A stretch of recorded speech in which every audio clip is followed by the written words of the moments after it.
Good morning and welcome to Digital Twinning and Cybersecurity. If you have questions for the speakers during this session, please enter them into the chat feature. For now, we're pleased to welcome our moderator, Kevin Coggins, Vice President of Position, Navigation, and Timing at Booz Allen Hamilton. Over to you, Kevin. Hey, thanks so much. And welcome to our panel on digital twins and cybersecurity. You know, the security and resilience of aviation and space systems is more important now than ever before. Many facets of our modern society depend on their resilience and cybersecurity. We're going to dig in today about this topic of digital twins and how that can improve the cybersecurity of these systems. And we've got a pretty amazing panel to do that with. First, I've got Colonel Brian Bracey. Brian is the Senior Material Leader for the Commercial Derivative Aircraft Division for the United States Air Force, managing designs across 17 separate types of aircraft, including the U.S. presidential aircraft. Prior to that, Colonel Bracey served as the Deputy Director for the Space Defense Task Force for the Space and Missile Systems Center at LA Air Force Base. His job there was integrating space battle management, command and control, enterprise ground forces, and space threat warning and response into rapid acquisition and software practices to secure our space fleet. Also, I've got Mr. Tony Oakey from Booz Allen Hamilton. Tony leads Booz Allen's weapon systems resilience and cybersecurity business and has a lot of experience applying digital twins to space systems, maritime systems, and aviation systems.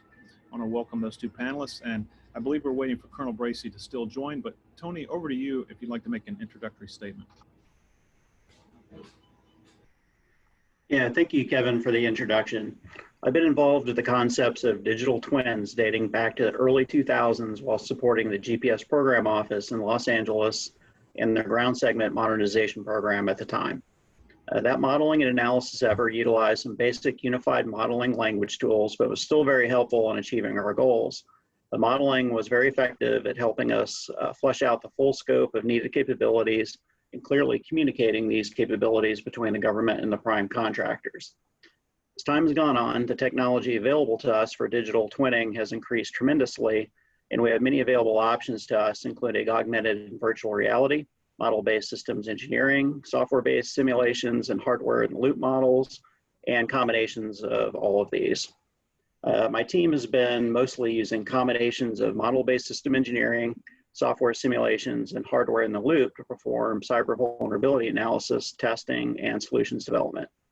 These models have been particularly useful in helping us think about how entire systems and their components work together, how a vulnerability in one component can propagate through the system and impact overall functionality. The introduction of HWIL within the twin provides the additional benefit of realistic hardware limitations that wouldn't present themselves in a lower fidelity model. For example, we created an HWIL twin of a ship we call Trudy. Trudy contains all the representative components that you would expect to see on a high-end yacht or a large workboat. Ships of this size rely on reliable electronic chart for navigation. These electronic charts are also connected to almost every other component on the ship. This is, of course, very useful to the ship's crew, but is also useful in highlighting cyber vulnerabilities like we're going to talk about today. For example, we set out to determine if we could deny the electronic chart by flooding the AIS system with fake messages from fake ships. We had two approaches to accomplish this that appeared to be equivalent to us on paper. First method was to send several thousand messages from the same fake ship ID. The second was to send the same number of messages, but with a different ship ID. It turns out that our electronic chart rejected the first method, but ceased to function after 2 minutes of exposure to the second method.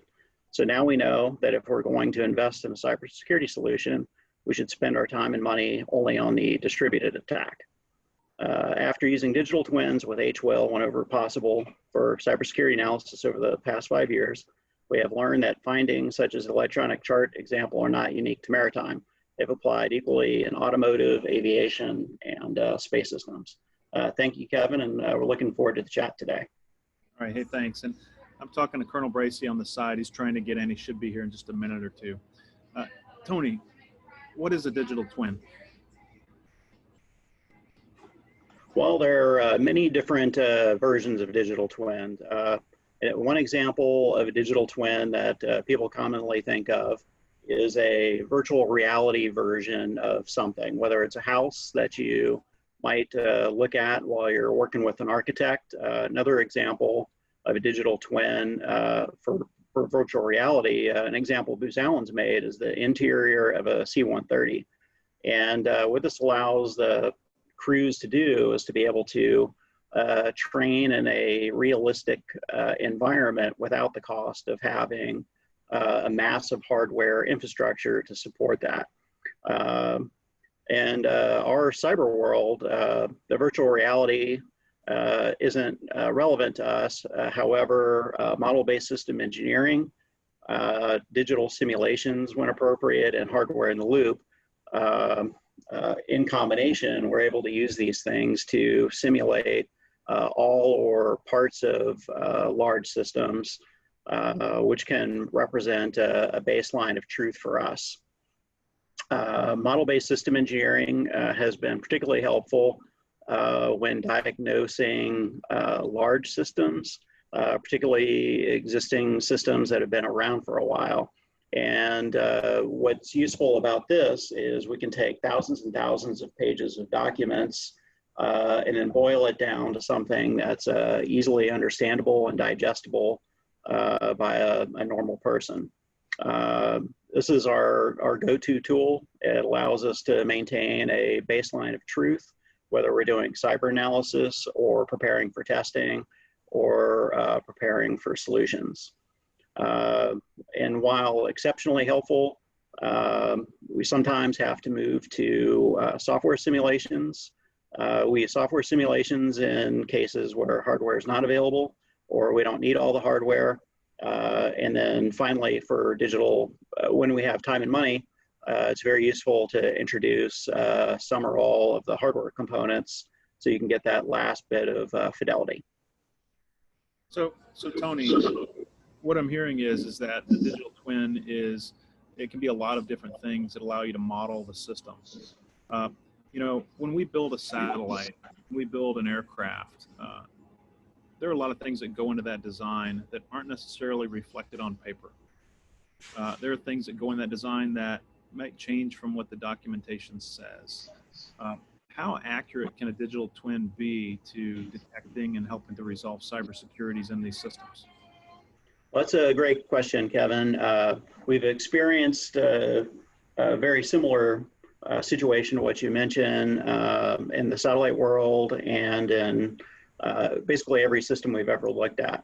So when you look at documentation that's been produced as far back as the late 70s for some of our satellite systems, these documents were literally created using a typewriter and have propagated forward over time with minor revisions. And in the course of building a satellite, you're literally going to have thousands of pages of specifications written by different people at different times with different viewpoints. So when you go to capture that documentation or that diverse set of documentation into a digital model, it becomes very quickly apparent to analysts when there's disconnects between the documents. And we actually find this all the time. But this is very useful because now we know where there are potential disconnects, where we can raise the question, go interview prime contractors who own the particular equipment and find out what the truth is. And once you then create the digital simulation based on the truth, you can test it against the real hardware and find out very quickly how representative it is or not. If you stick to just software simulations, you can get extremely high fidelity. Another advantage of it is you can distribute that software model and have many people working against or with a software simulation, and you're not limited to many hundreds of thousands of dollars or millions of dollars worth of equipment and support equipment.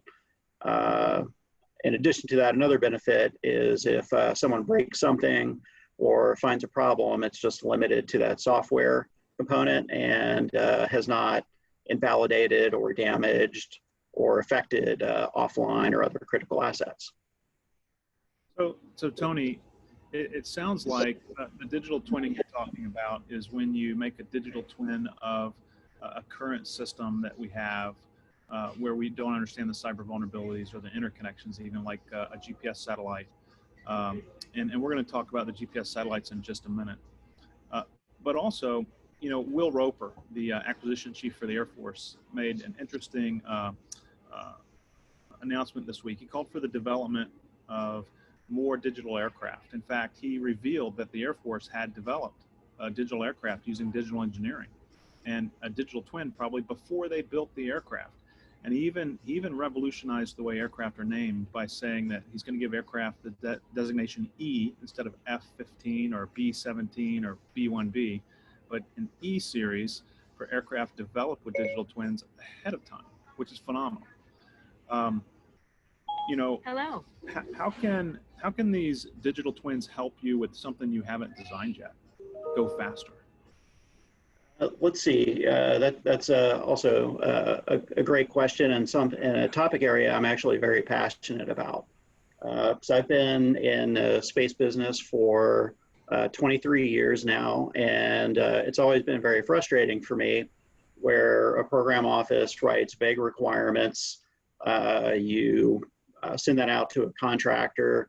They do their best given these vague requirements. They deliver something, you know, 5 to 10 years later that meet the requirements, but once you go to do the system integration, none of the components work together like you think they would. So then over the next 10 years, you know, 10 years after the need, after many engineering change proposals, many change requests, reattempts at integration, you finally get a system that you can deploy and use. So when this happens, you may hear we've successfully deployed a system, but that's at the cost of being 10 years late, you know, $1 billion over budget and with less capability than what you had intended. The next impact of doing acquisitions that way is the systems aren't designed or laid out like you think they would. And so now, if you need to do a change or an improvement, it's actually very difficult. And the modern day cyber threat is advancing, or not just cyber threats, but threats against our systems are advancing at a very rapid pace. As a result, we need to have systems that can also adapt at a rapid pace that is that exceeds the ability of the adversary to be able to do something to us. In order for the United States to be able to build systems and deploy them in this rapidly changing world, we need to have done a lot more system engineering up front so that we can design systems, build systems, integrate them much more quickly, and also understand what we're getting, and also build in the ability to change efficiently. And digital engineering and digital simulation are very effective tools for accomplishing this. One example that we have out here in Los Angeles is we have a lab we call Wavy Lab. It's a digital communications lab. And we have some very experienced digital comms engineers. And several years ago, we started introducing software-defined radios and FPGAs into our design and analysis process. And we started doing this very early in the design process.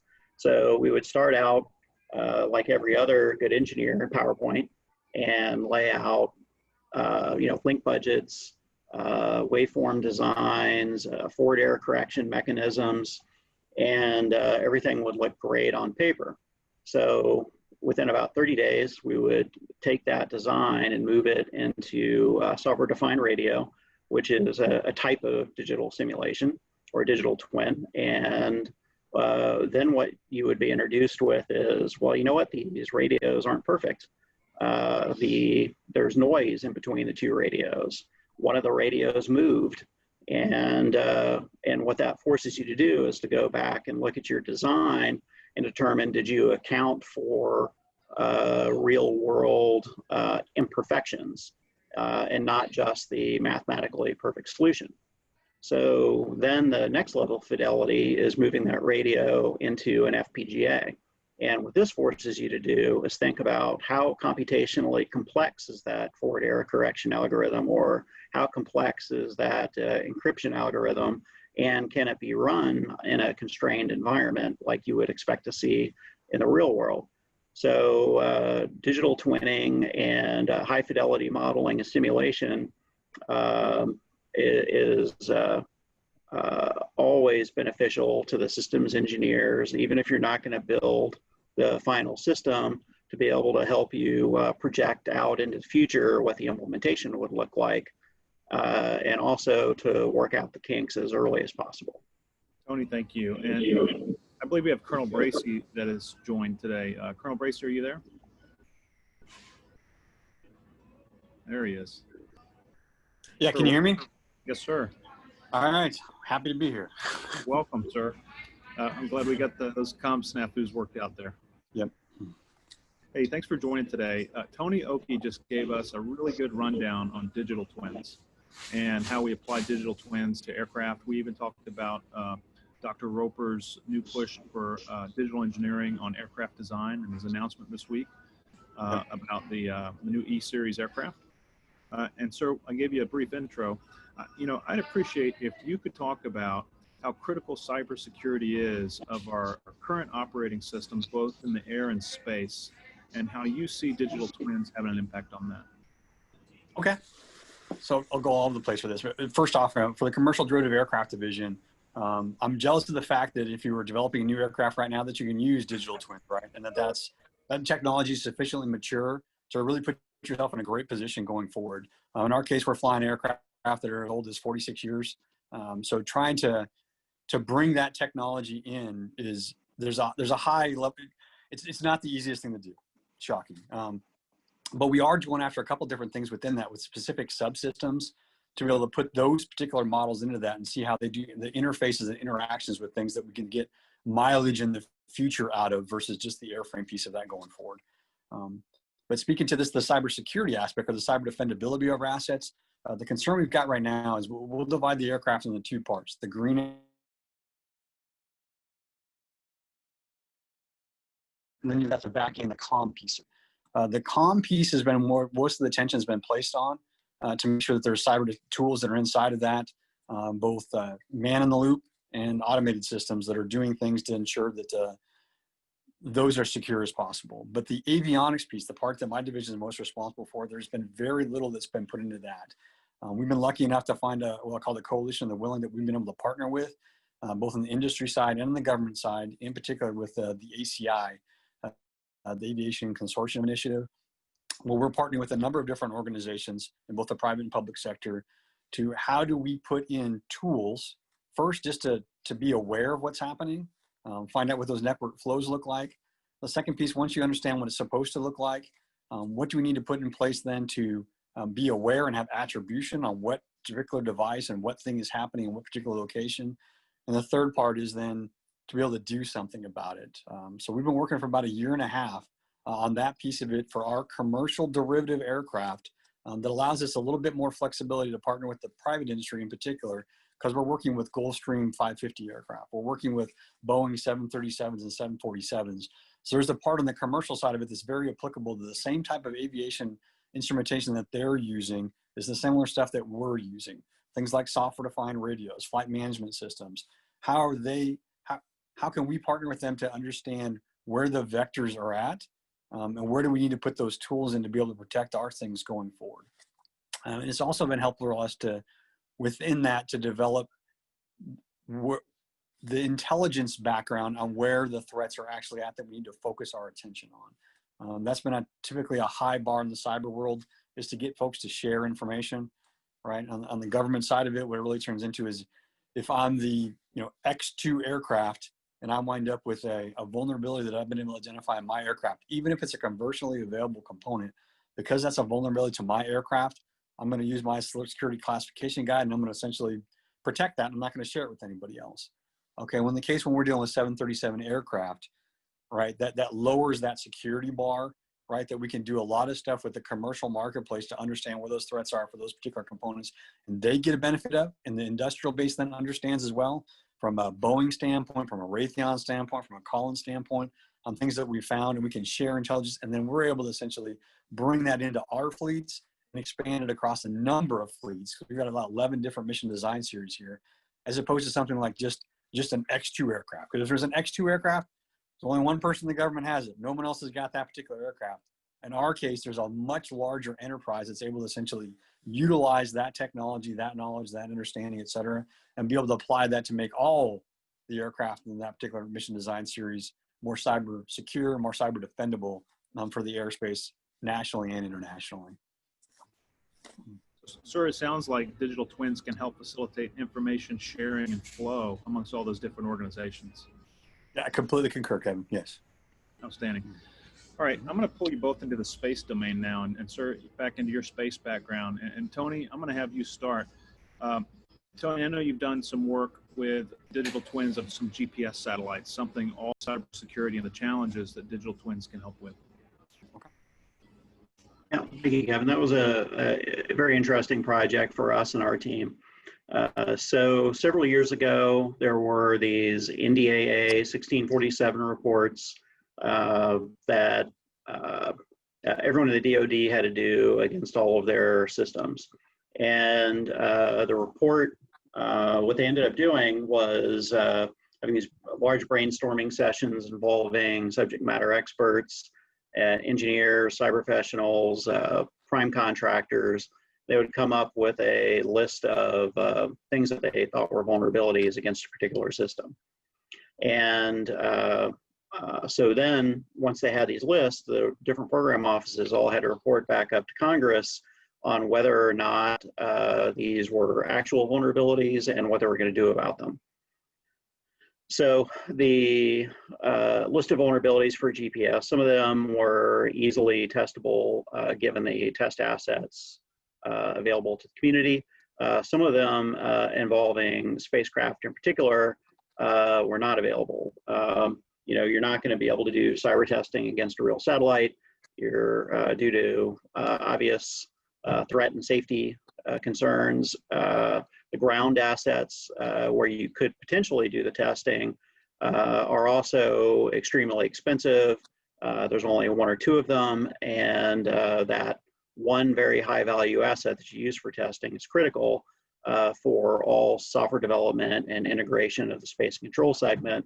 So if anything happens to that one asset, it really causes a massive ripple effect throughout the entire acquisition program baseline. So what we were asked to do was to create a digital twin of a particular block of satellite and be able to answer the question, were these handful of potential vulnerabilities real vulnerabilities or not?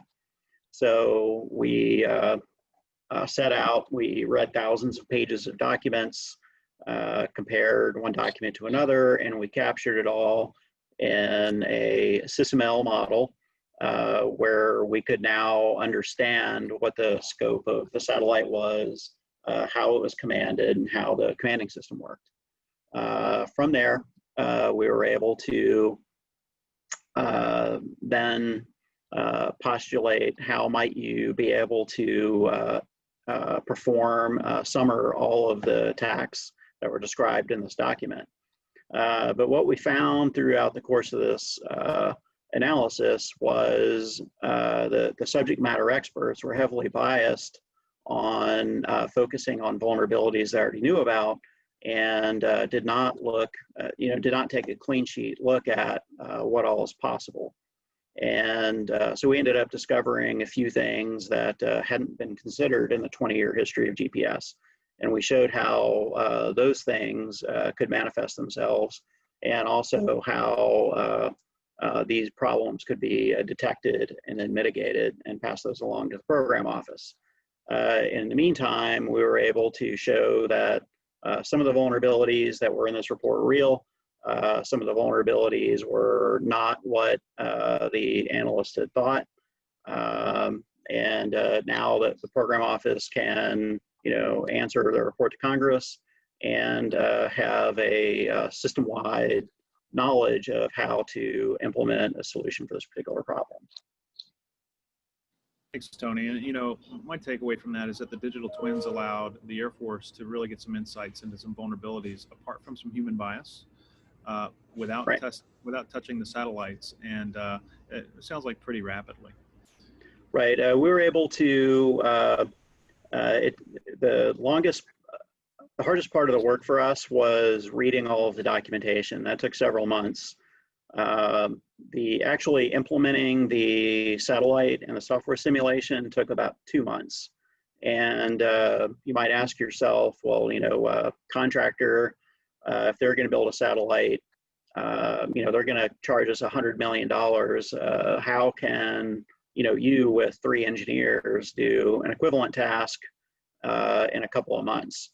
Well, the answer is pretty easy, actually.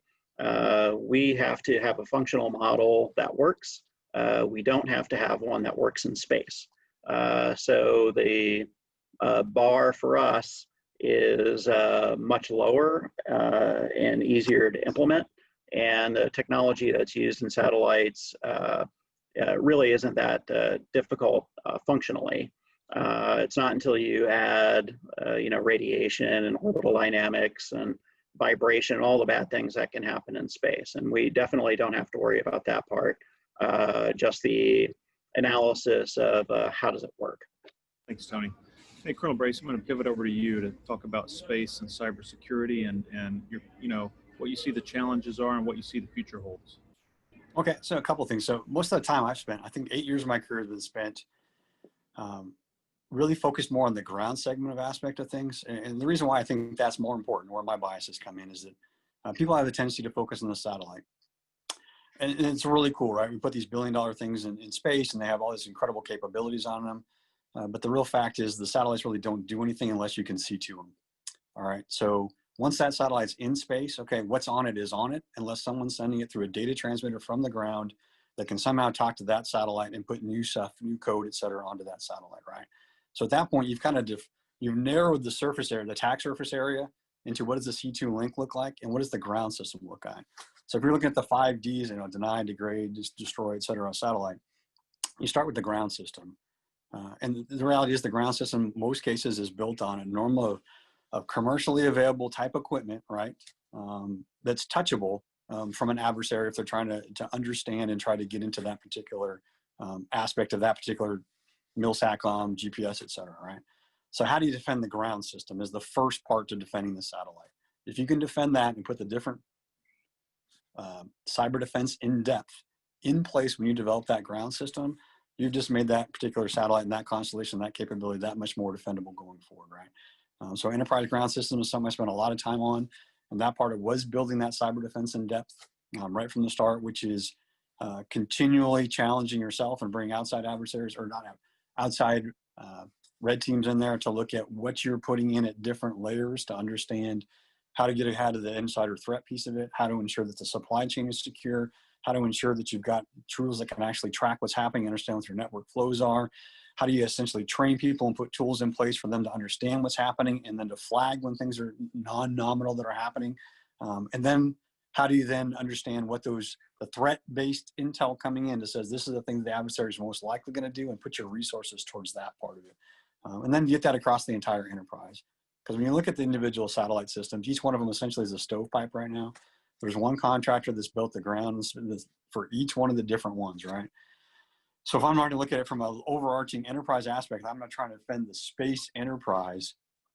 The power of having different ground systems and satellites and different vendors in there is the adversary has to come up with something different from each one of them, unless they find the Cisco router or the one thing that's similar in all of them that they can exploit. But the negative is that it's so difficult to understand what's happening because you don't know what the normal flow of traffic looks like in each one of those, because it's so different as far as the architecture and everything put together.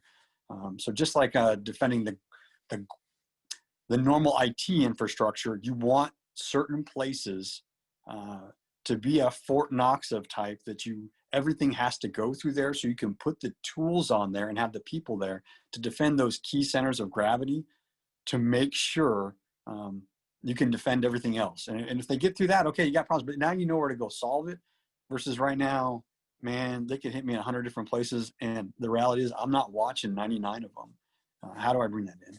Tie into your digital twin piece of that. There was a lot of MBSE work that was put into that right from the start to understand, in particular on the interface pieces, where are the things that we can model on that allows us, for a red team, blue team, and a gray team, to go, these are some of those key intel-based threat assessments, and to be able to do a bunch of that work in a simulator type environment, right? Versus the live environment, because it's really hard to get access to the live stuff consistently, predictably, et cetera. No one wants to give that stuff up, especially once it's operational. You're not touching it, right? No one wants you to play with the data or to look anything like that at all.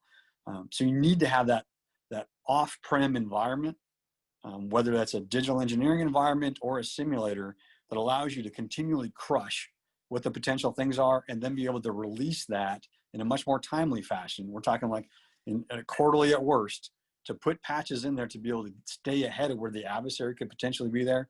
And ideally, you want to be way ahead of that as far as the things that could possibly go wrong or could be exploited, and have those patches and things in there available, and have that the culture and the environment that allows that change to happen at that pace.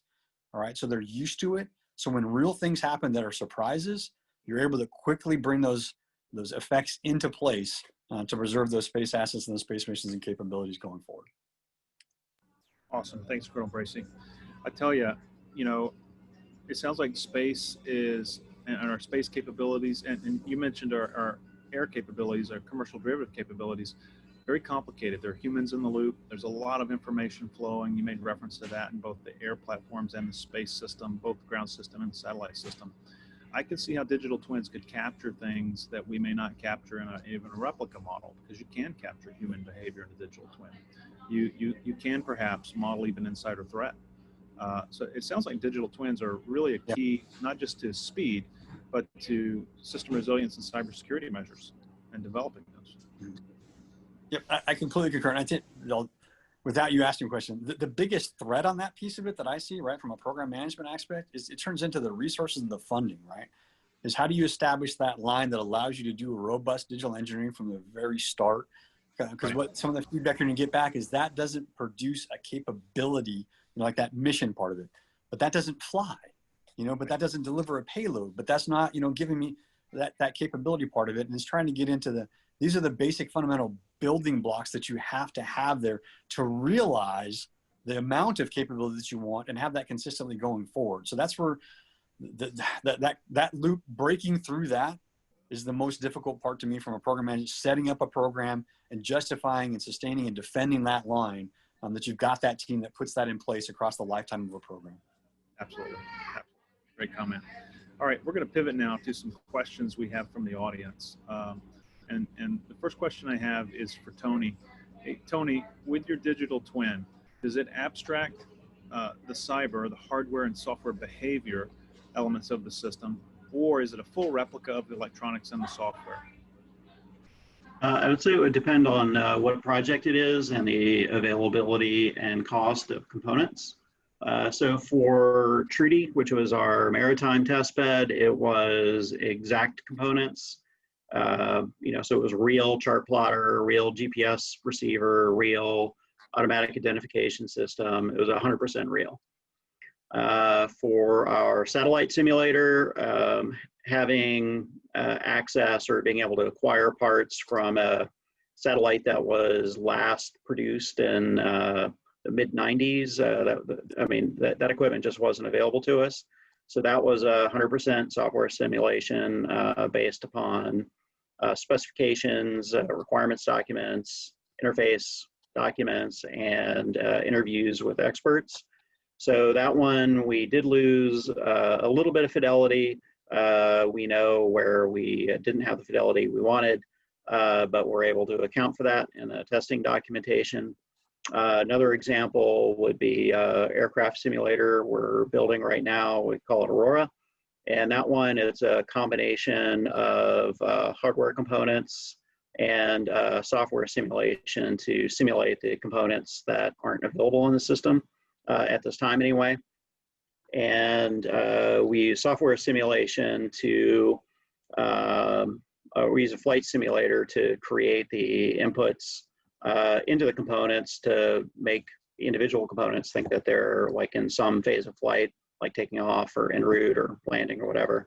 And we also have added a human element where we can put a human in the loop, like a pilot, so that they can experience cyber effects from an unbiased point of view. You know, normally what you see is during a cyber assessment, you have a bunch of people sitting around a table and you tell somebody through a prompt, you've been hacked and your altimeter is incorrect. What do you do? And so they go, well, obviously my altimeter is hacked, so now I'm going to ignore it and see, therefore, cyber is not a problem.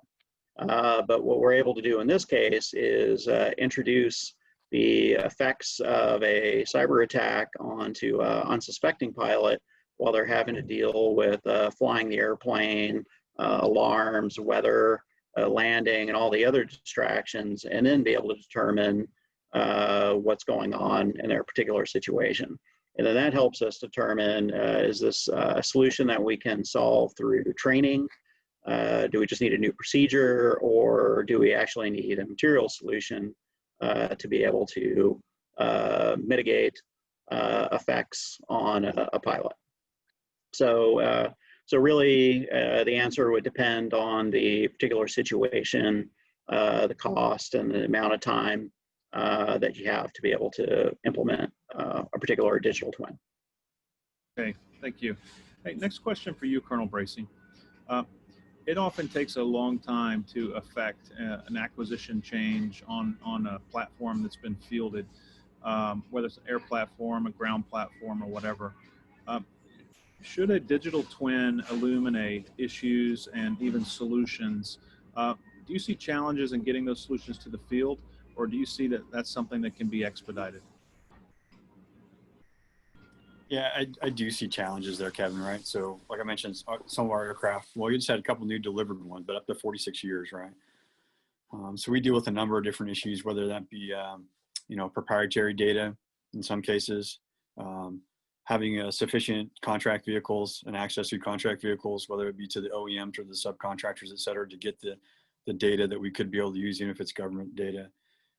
There's issues with funding, right? What's the right color of money? How do we get that to establish that line again? Because it's not, when you're making the argument, right, versus a fighter or a bomber or something like that that's trying to, you know, deliver iron into a fight in some way, shape, or form, or increase aircraft availability. What does this provide that the government needs to rack and stack that above other priorities? So those are all challenges, right? So, but if you've got a team, right, that believes, right, and essentially and wants to be proactive to get ahead of things, you're able to get through a bunch of those type of hurdles to accumulate some amount of money, some amount of resources that you skim. The coalition willing gets built, and to try to come up with that, hey, if we could just do this, and if we can prove that, then that grows to two thises, and those thises then grow to more, right? You know, and that's one of the strategies that we've gone after, right? Just to get to something that you can prove, to show somebody something, you know, that speaks to them, that allows you to get the justification, to get the funding, to then get the resources to robust it out, to provide the next great thing going forward. And that takes time. On our part of it, again, we've been working at that for over 18 months, right?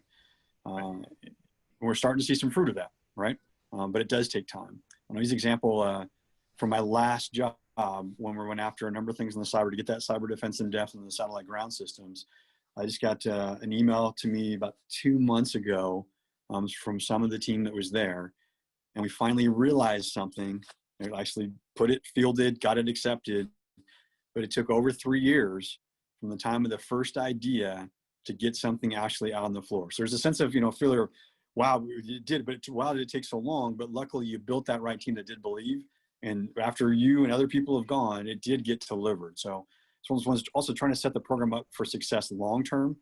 Right. If you're just looking for the initial, the sugar at the beginning to catch that, you know, to attract someone and get them addicted, you need to have a little piece of that, but you also have to have that next piece to go. And what's the next step of the strategy to continue to build that coalition and deliver something that people can speak to, and it becomes part of the vernacular. I think if you just went back 5 years ago, the number of people that considered cyber threats to be serious, I think it was just like Tony was talking about. Okay, I do a 1647. Some guy comes in, gal comes in and says, "Oh, you got these following problems." Okay, great, but I can't do anything about it. Now we're getting to the point where we can do something about it. And what does doing something about it look like? Because the more you can produce something that people then go, "Oh, wait, so that's what that means. I can do that. Okay, now that I understand what can be done and how it applies to my particular mission set, now you've established somewhat of a template or a checklist for someone to take those steps to help them. And then now you're growing it, right? Across platform to platform, program office to program office, to make real things happen, right?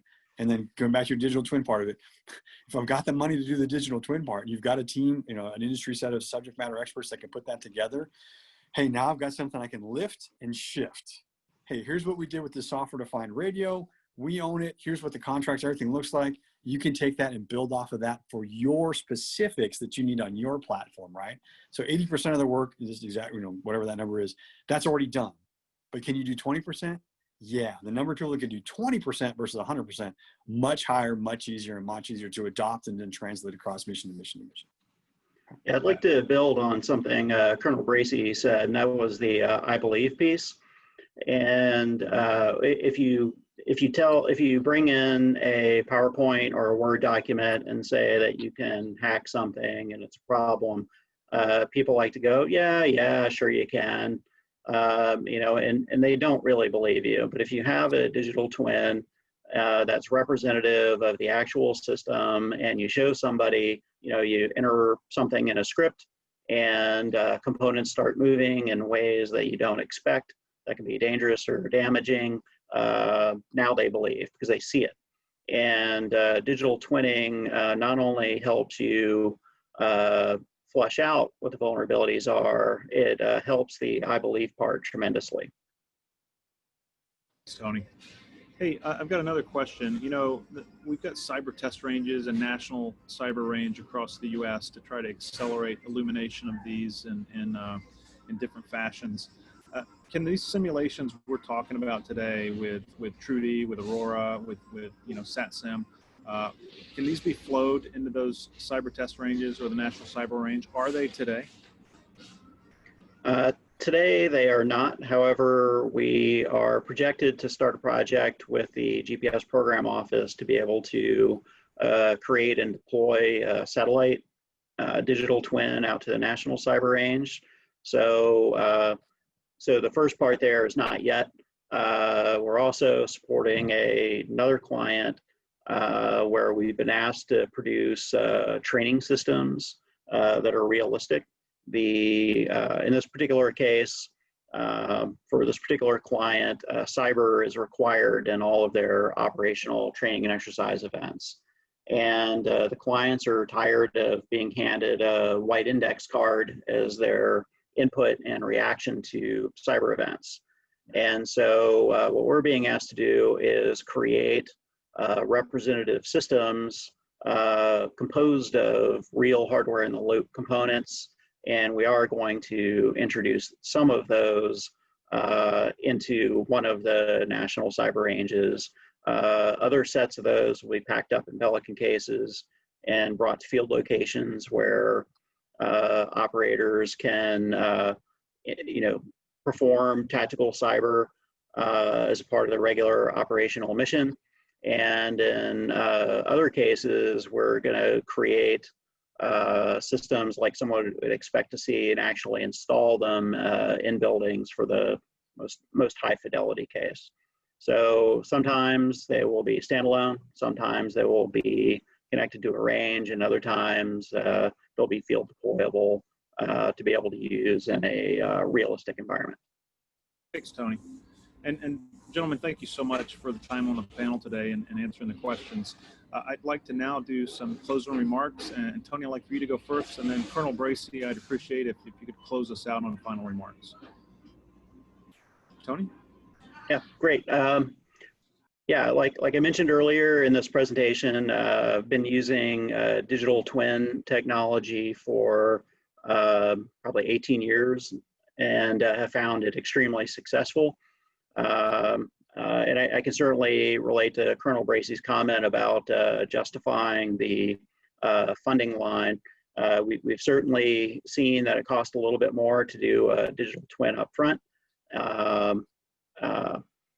And hopefully through the use of more and more digital twins and people seeing the benefits of it, it'll become easier to justify, because you have the I believe button, that the digital twin is worth investing in upfront because of the reduction in integration costs and maintainability costs and delays to the program that you will save.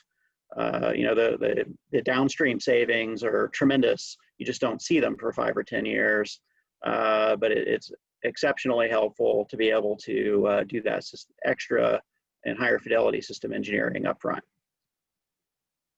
Thanks, Tony. Colonel Bracey. Okay, I'll start off just with an example on our program of, what if. So with one of our platforms, we don't have a SIL, we don't have a digital twin for, right? And the things that are affecting the operators the most is ability to train. And the fact is, because they don't have those off-aircraft capabilities for them to run stuff against, whether it's for them just to run their TOs, to understand how to work their weapon system, just to become proficient, to take the chance where things could break or things could not go that well, the ability to bring in things like new cybersecurity threats or different vectors of how someone would do something or something would disable it is something that really, you established a ceiling on how capable our operators can be.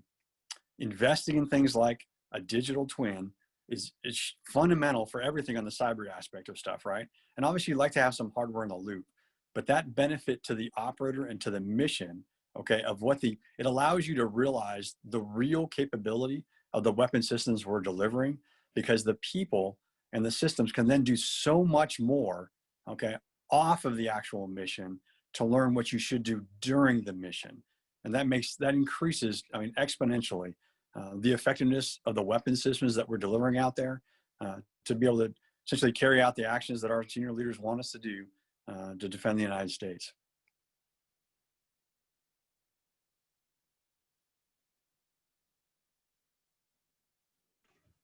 You're on mute, Kevin. Thank you. Hey, gentlemen, I want to thank you so much for participating in this panel today. This was very illuminating and outstanding, and I hope the participants got a nice understanding of digital twins, how they can be applied to solve this very challenging problem of cyber vulnerabilities in both new and our plethora of existing weapon systems. Gentlemen, thank you. Thank you, Kevin.